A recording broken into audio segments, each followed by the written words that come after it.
हाय दोस्तों, क्या हालचाल। उम्मीद करता हूँ सब बढ़िया होंगे। आज हम देखेंगे टाइप्स ऑफ मैट्रिक्स, जिसमें सबसे नंबर 1 पे हमारा जो टाइप आता है वो रो मैट्रिक्स। आज हम सीखेंगे कि मैट्रिक्स कितने प्रकार का होता है, ठीक है ना। तो सबसे नंबर 1 पे जो हमारा मैट्रिक्स आता है वो आता है रो मैट्रिक्स। रो मैट्रिक्स ऐसा मैट्रिक्स होता है जिस मैट्रिक्स के अंदर ओनली 1 रो हो, केवल एक रो होनी चाहिए, उस मैट्रिक्स को हम रो मैट्रिक्स बोलते हैं। जैसे ये हमारे पास एक मैट्रिक्स है, इसमें एक रो है, ऐसे ही ये हमारे पास एक मैट्रिक्स है, इसमें भी देखो एक ही रो है, ठीक है। तो इस मैट्रिक्स का जो ऑर्डर है 1 क्रॉस 1, क्योंकि एक ही रो है, एक ही कॉलम है। इस मैट्रिक्स का जो ऑर्डर होगा, इसमें देखो 1 2 3, 3 तो कॉलम है, रो एक है। तो जो हमारा ऑर्डर होता है वो होता है m into n. m into n, m की वैल्यू हमारे पास है 1 और n की वैल्यू है 1 2 3, 3 n की वैल्यू। तो इसका जो ऑर्डर आएगा 1 क्रॉस 3 का आएगा।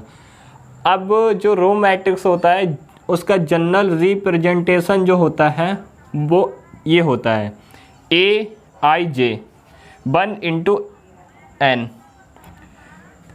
इससे जो एलिमेंट प्राप्त होंगे वो हमारे इस टाइप के एलिमेंट प्राप्त होते हैं A11 A12, ऐसे ही डैश डैश A1n। मतलब रो तो हमारी सेम रहती है, कॉलम चेंज होते रहते हैं। n हमारी कॉलम की संख्या है, ठीक है। अब सेकंड नंबर पे जो हमारा मैट्रिक्स आता है वो आता है कॉलम मैट्रिक्स।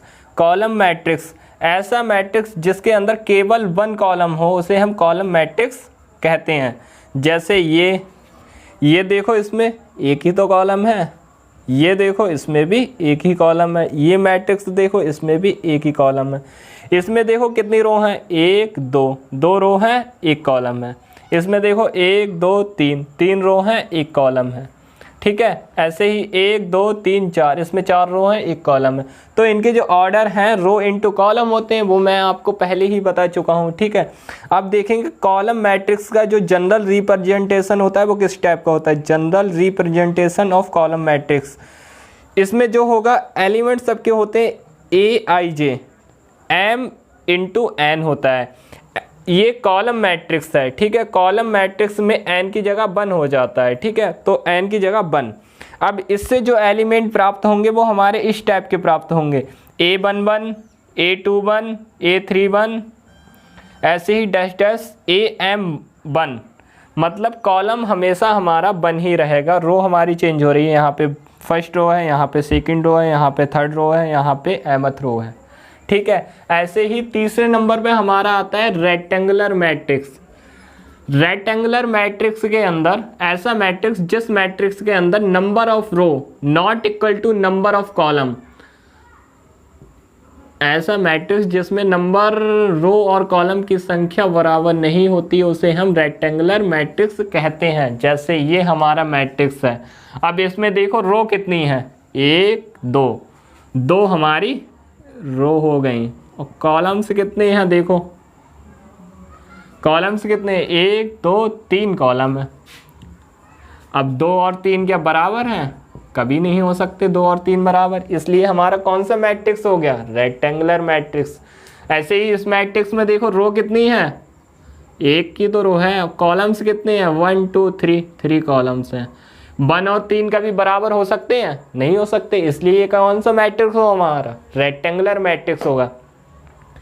ऐसे ही इस मैट्रिक्स में देखो रो कितनी है, 3 हमारी रो है, कॉलम्स कितना है, 1। 3 और 1 कभी बराबर हो सकते हैं? नहीं हो सकते, इसलिए हमारा ये मैट्रिक्स कौन सा होगा, रेक्टेंगुलर मैट्रिक्स होगा। क्योंकि रेक्टेंगुलर मैट्रिक्स की डेफिनेशन होती है number of row not equal to number of columns. अब जो रेक्टेंगुलर मैट्रिक्स का general representation of rectangular matrix देखें क्या होता है। जनरल रिप्रेजेंटेशन होता है Aij m इंटू एन, ठीक है। मतलब एलिमेंट और क्या नाम है, मैट्रिक्स और मैट्रिक्स का ऑर्डर, यही तो जनरल रिप्रेजेंटेशन होता है। मगर इसमें एक कंडीशन होती है, where m not equal to n होता है, ठीक है। जो रेक्टेंगुलर मैट्रिक्स होता है उसमें m की वैल्यू n के बराबर नहीं होती है, यानी कि number of row not equal to number of column, ठीक है। यही तो हमारी डेफिनेशन थी। अब फोर्थ नंबर पे आता है हमारा स्क्वायर मैट्रिक्स। स्क्वायर मैट्रिक्स ऐसा मैट्रिक्स, स्क्वायर मैट्रिक्स के अंदर हमारी नंबर ऑफ रो बराबर नंबर ऑफ कॉलम्स होते हैं। तो ऐसा मैट्रिक्स जिसके अंदर नंबर ऑफ रो और नंबर ऑफ कॉलम्स बराबर हों उसे हम स्क्वायर मैट्रिक्स कहते हैं, ठीक है। अब जैसे इसमें देखेंगे, रो देखो कितनी है, 1 2, 2 तो हमारी आ गई रो। कॉलम देखो कितने हैं, 1 2, 2 आ गए कॉलम, और 2 बराबर होते हैं ना, ठीक है। ऐसे ही इसमें देखेंगे 1 2 3, 3 हमारी रो हैं और कॉलम्स कितने हैं, 3, 1 2 3, इसलिए क्या हो जाएगा स्क्वायर मैट्रिक्स। ऐसे ही ये देखेंगे 1 2, 2 कॉलम है, 1 2, 2 रो है इसमें, इसलिए ये भी क्या होगा स्क्वायर मैट्रिक्स होगा। और जो स्क्वायर मैट्रिक्स होता है उसका जनरल रिप्रेजेंटेशन क्या होता है, Aij m इंटू एन और वेयर m बराबर n। इसमें जो नंबर ऑफ रो बराबर नंबर ऑफ कॉलम्स होता है, ठीक है, स्क्वायर मैट्रिक्स के अंदर। स्क्वायर मैट्रिक्स के अंदर m और n की वैल्यू बराबर होती है और रेक्टेंगुलर मैट्रिक्स के अंदर m और n की वैल्यू बराबर नहीं होती है, ठीक है। अब हम देखेंगे diagonal elements of a square matrix और non diagonal elements of a square matrix, यानी स्क्वायर मैट्रिक्स के अंदर डायगोनल एलिमेंट्स और नॉन डायगोनल एलिमेंट्स। तो डायगोनल एलिमेंट्स होते क्या हैं, ऐसे एलिमेंट्स, डायगोनल एलिमेंट्स ऐसे एलिमेंट्स होते हैं जिन एलिमेंट्स में आई और जे की वैल्यू बराबर हो, आई और जे की वैल्यू बराबर होती है, उन्हें हम डायगोनल एलिमेंट्स कहते हैं। जैसे हमारे एलिमेंट्स हो गए A11, इसमें आई और जे की वैल्यू बराबर है। ऐसे ही हमारा एलिमेंट होता है A22, A33, A44, A55, ठीक है। इस टाइप के जो भी एलिमेंट्स होते हैं उन्हें डायगोनल एलिमेंट्स कहते हैं। अब इसमें देखो ये हमारे जो एलिमेंट्स है वो क्या है, A11 है, ये A11 है, ये फर्स्ट और सेकंड कॉलम, ये फर्स्ट और थर्ड कॉलम, ठीक है। तो ये हमारा क्या है, A11 है, ये हमारा A12 है, first row second column, first row third column, second row first column, second row second column, second row third column, third row first column, third row second column, third row third column, ठीक है। तो जिन elements में आई और जे की value बराबर होती है उन्हें डायगोनल एलिमेंट्स कहते हैं। तो यहाँ पे देखो आई और जे की वैल्यू बराबर है तो ये हमारा हो गया डायगोनल एलिमेंट्स, ठीक है। ऐसे ही यहाँ पे भी आई और जे की वैल्यू बराबर है, ये हो गया हमारा डायगोनल एलिमेंट्स। ऐसे ही यहाँ पे आई और जे की वैल्यू बराबर है, इसलिए ये हो गया डायगोनल मैट्रिक्स। और ये स्क्वायर मैट्रिक्स है, देख लो 1 2 3, 3 रो हैं, 1 2 3 कॉलम है, तो इसका जो ऑर्डर होगा 3 क्रॉस 3, और इसे हम पढ़ देते हैं square matrix of order 3। Order 3 जो स्क्वायर मैट्रिक्स होता है उसे 3 क्रॉस 3 नहीं पढ़ते हैं, ऑर्डर 3 पढ़ देते हैं, ठीक है, ये ध्यान रखना। अब यहाँ पे देखेंगे non diagonal elements of square matrix. तो नॉन डायगोनल एलिमेंट्स ऐसे होते हैं जिन मैट्रिक्स में आई और जे की वैल्यू बराबर ना हो, आई और जे की वैल्यू बराबर ना हो, उन्हें नॉन डायगोनल एलिमेंट्स कहते हैं। अब यहाँ पे देखो ये तो हमारा है A11, ये है हमारा first row second column, first row third column, second row first column, second row second column, second row third column, और ये third row first column, third row second column, third row third column. अब यहाँ पे देख लो आई और जे की value किन में बराबर नहीं है, इसमें बराबर नहीं है, इसमें बराबर नहीं है, इसमें बराबर नहीं है, इसमें बराबर नहीं है, इसमें बराबर नहीं है, इसमें बराबर नहीं है। तो ये हमारे हो जाएंगे नॉन डायगोनल एलिमेंट्स, ठीक है, ये हमारे हो गए नॉन डायगोनल एलिमेंट्स। अब हम सीधी भाषा में कह देते हैं डायगोनल एलिमेंट्स को छोड़कर जो भी एलिमेंट्स होते हैं उन्हें नॉन डायगोनल एलिमेंट्स कहते हैं, ठीक है। तो नोट कर लो आप इसे।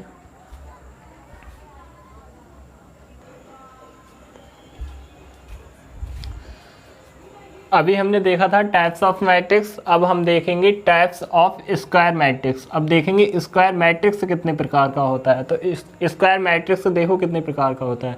नंबर 1 होता है डायगोनल मैट्रिक्स।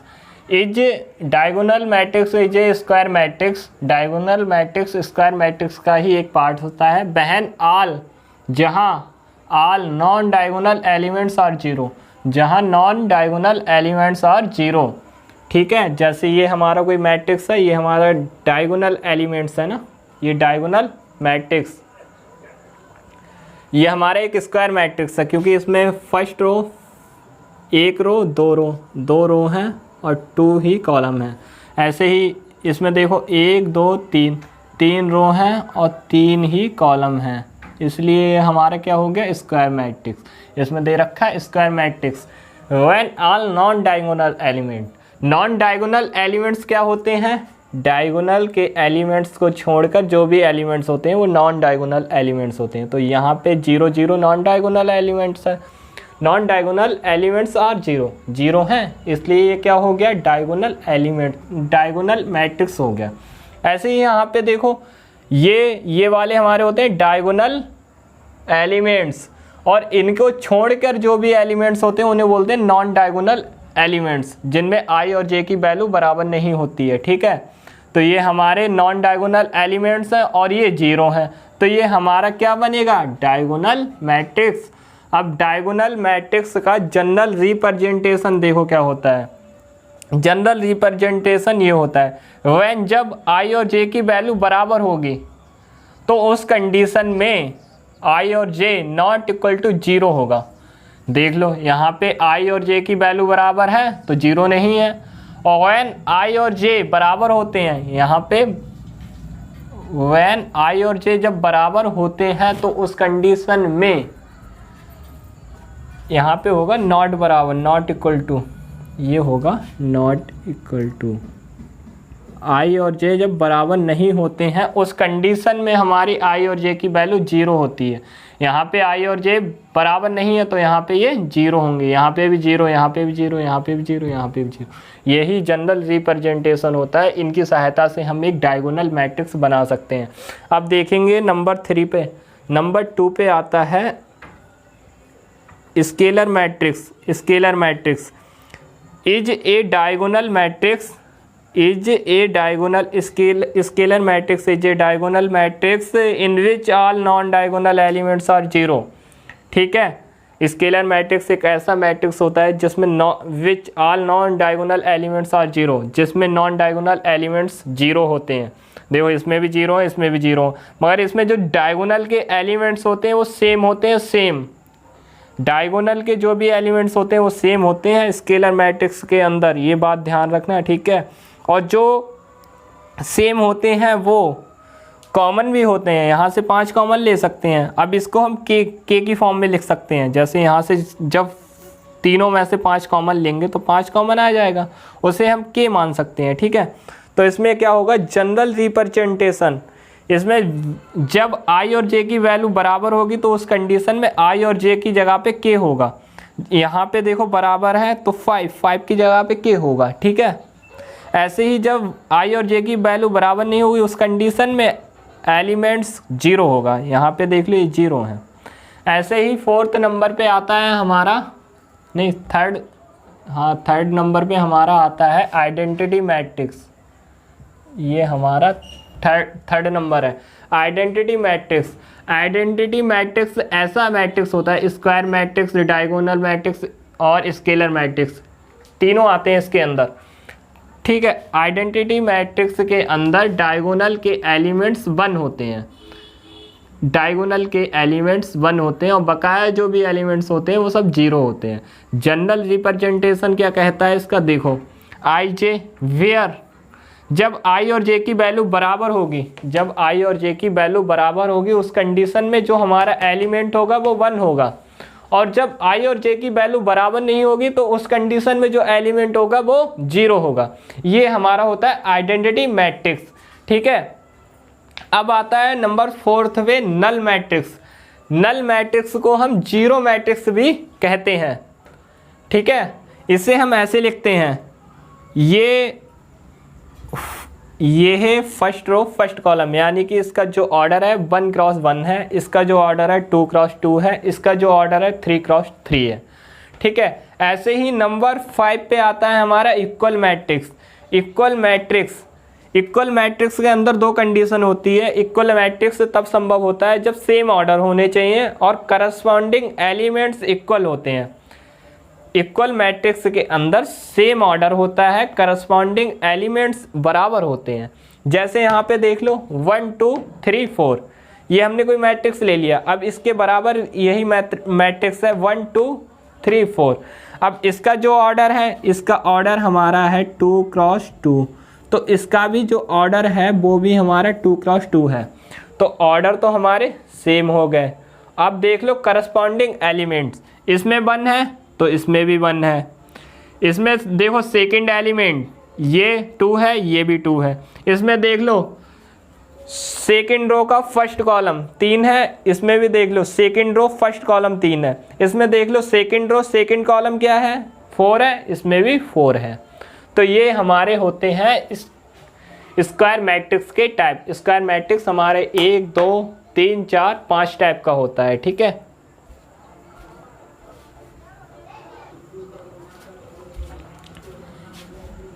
अब देखो ये एक बैंड डायग्राम है स्क्वायर मैट्रिक्स कितने टाइप का होता है। देखो हमारे पास ये है एक स्क्वायर मैट्रिक्स 1 2 3 4 5 6 7 8 9, ये हमारे एक स्क्वायर मैट्रिक्स है। क्यों है? इसका जो ऑर्डर है वो 3 क्रॉस 3 है। इस मैट्रिक्स में अगर हम डायगोनल के एलिमेंट्स को छोड़कर बकाया सभी एलिमेंट्स को जीरो कर दें तो ये हमारा होता है डायगोनल एलिमेंट्स। ठीक है, अब डायगोनल एलिमेंट्स को अगर हम जो डायगोनल के एलिमेंट्स है अगर उन्हें हम सेम कर दें और बकाया सबको जीरो कर दें तो वो बन जाता है स्केलर मैट्रिक्स। ठीक है, अब स्केलर मैट्रिक्स में डायगोनल मैट्रिक्स को हम बंद कर दें और बकाया सबको जीरो ही रहने दें तो वो बन जाता है हमारा आइडेंटिटी मैट्रिक्स। और आइडेंटिटी मैट्रिक्स के सारे एलिमेंट्स को अगर हम जीरो कर दें तो वो बन जाता है हमारा जीरो मैट्रिक्स। ठीक है, यही होते हैं स्क्वायर मैट्रिक्स के टाइप। हम एग्जाम्पल नंबर 5 देखते हैं। Find the value of a b c and d from the following equation.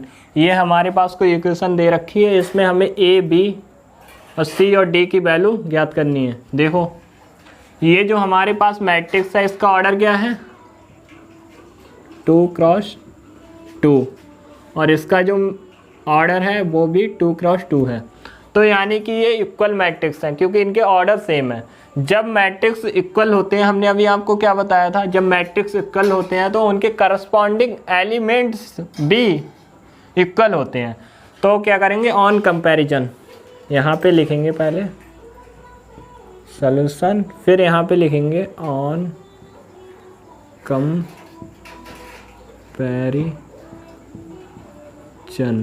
On comparison करेंगे तो क्या प्राप्त हो जाएगा, यहाँ पे हमें प्राप्त हो जाएगा 2a प्लस बी बराबर क्या प्राप्त हो जाएगा 4। ऐसे ही करके एक इक्वेशन हमारे पास प्राप्त हो जाएगी ये a माइनस 2b। चलो हम यहीं पे लिखते हैं, इधर ना लिखेंगे, सब यहीं पे लिख ले रहे हैं। 2a प्लस बी बराबर 4, 2a minus B, a minus 2b बराबर क्या हमारे पास प्राप्त हो जाएगा 3। और फिर हमारे पास ये 5c माइनस डी बराबर प्राप्त हो जाएगा हमारे पास 11। फिर क्या प्राप्त हो जाएगा 4c और 3d बराबर प्राप्त हो जाएगा हमारे पास 24। अब इन चारों को जब हम सॉल्व करेंगे तो हमें a b c और d की वैल्यू मिल जाएगी। जब इन दो इक्वेशन को हम सॉल्व करेंगे तो हमें a और b की वैल्यू मिल जाएगी। देखो नीचे वाली इक्वेशन ऐसी रख रहे हैं, ऊपर वाली हम 2 से मल्टीप्लाई करेंगे तो क्या हो जाएगा 4a प्लस 2b बराबर 8। और नीचे हमारे पास क्या है a माइनस 2b बराबर -6। यानी कि कोई भी दो पद सेम करने होते हैं, कोई भी दो, तो यहाँ पे ये हमारे सेम हो चुके हैं। अब ये इन दोनों को ऐड कर देंगे, यहाँ पे जोड़ दे रहे हैं। ठीक है, जोड़ेंगे तो क्या करेंगे, जब ऐड करेंगे तो ये प्लस का ये माइनस का ये तो हो जाएगा कट, ये कितना हो जाएगा 4 और एक 5a। इधर क्या बचेगा हमारा, 8 में से 6 जाएगा, बचेगा 2, तो a की जो वैल्यू आ जाएगी वो आ जाएगी 2/5। अब a की वैल्यू हम इस इक्वेशन में रख दें तो इस वाली इक्वेशन में हम a की वैल्यू पुट कर दे रहे हैं। जब a की वैल्यू यहाँ पे रखें, इस इक्वेशन में a की वैल्यू रखेंगे तो हम देखो a की वैल्यू हमारी 5/2 माइनस 2b बराबर -3। ठीक है, इसको इधर पहुँचा दो, इसको इधर पहुँचा दो, तो क्या हो जाएगा, 2b बराबर हो जाएगा 3 - 5/2। ठीक है, अब 3 दूनी 6, 6 में से 5 जाएंगे, कितना बचेगा 1, तो यहाँ से आ जाएगा 2b, ये आ जाएगा हमारे पास 2b बराबर 1/2। देखो करो, 3 दूनी 6, 6 में से 5 जाएंगे, 1 बचेगा तो 1/2। ठीक है, तो b की जो वैल्यू आ जाएगी, J2 बटे में पहुंच जाएंगे, तो बटे में पहुंचने के बाद 1/4, तो b की वैल्यू आ गई हमारे पास 1/4। ठीक है, a और b की वैल्यू लिख ले रहे हैं अलग। a की वैल्यू 2/4, a की जो हमने वैल्यू ज्ञात करी 2/5 और b की जो वैल्यू आई हमारी 1/4 आ गई। अब हमें c और d की वैल्यू और ज्ञात करनी है। c और d की वैल्यू देखो कैसे निकालेंगे। c और d की वैल्यू निकालने के लिए इन दोनों इक्वेशन को सॉल्व करेंगे। इन दोनों इक्वेशन को सॉल्व करो, देखो बराबर है नहीं है। अगर इसमें हम 3 से अगर इसमें 3 से मल्टीप्लाई कर देंगे तो 3d प्राप्त बन जाएगी। तो इस इक्वेशन में 3 से डिवाइड कर रहे हैं, कितना होगा, 3 से डिवाइड करेंगे, 3 पंजे 15, 3 एकम 3, तो ये हो जाएगा 15c माइनस 3d बराबर 3 से गुणा करेंगे, 11 3 33। ऐसे ही ये आएगा हमारा 4c, ये आ जाएगा 3d माइनस का है, और ये आ जाएगा हमारे पास 24। ठीक है, अब ये दोनों को ऐड करेंगे तो ये ऐड हो जाएंगे, मगर अब क्या करेंगे, इनको हम माइनस करेंगे, इसको भी, और ये यहाँ पे जब माइनस करेंगे तो चिन्ह आ जाएगा प्लस का, यहाँ पे आ जाएगा माइनस का। अब ये कर लो, ये माइनस और प्लस, ये प्लस माइनस ये जाएंगे कट। ठीक है, और ये जाएंगे घट, 4 में से 15 जाएंगे, कितना बचेगा 11c। और इधर देखो 34 में से 24 जाएंगे, कितने बचेंगे, 13 में से 4 जाएंगे 9। ठीक है, तो c की जो वैल्यू आ जाएगी वो 9/11 आ जाएगी। और इस वैल्यू को अगर हम इस इक्वेशन में रख दें तो क्या आएगा, इस वाली इक्वेशन में रख दें, इस वाली जब इक्वेशन में रखेंगे तो क्या आ जाएगा, c की वैल्यू रखनी है हमें, तो c की वैल्यू 5 तो पहले से है, और c की वैल्यू है हमारी 9/11, और माइनस का है d और बराबर है 11। d को उधर पहुंचा दें, 11 को इधर ले आए तो क्या होगा, हमारे पास क्या हो जाएगा, d बराबर हो जाएगा, d बराबर क्या हो जाएगा, हाँ 9 पंजे 45, ये आ जाएंगे 45/11, और ये वाले 11 इधर माइनस हो जाएंगे, तो ये आ जाएंगे -11 -11। ठीक है, जब इसे सॉल्व करेंगे तो क्या आ जाएगा, 11 की 11 में मल्टीप्लाई करेंगे, कितना आ जाएगा, 121 आ जाएगा ना। तो 45 -121/11 जब ये करेंगे तो कितना बचेगा, 121 में से 45 घटाएंगे, कितना बचेगा, देखो 6, और इधर क्या नाम है 7, 76 बचेगा, 76/11, काय का, माइनस का, प्लस का, माइनस का बचेगा ना, क्यों माइनस के ज़्यादा है। ठीक है, तो c और d की भी वैल्यू हमने निकाल ली। c और d की वैल्यू हमारी देखो कितनी आ गई, c की वैल्यू आ गई हमारे पास 9/11, और d की वैल्यू हमारे पास ये आ गई है, और d की वैल्यू हमारे पास आ गई -76/11। यही हमें ज्ञात करने थे। ठीक है, ठीक है, ठीक है।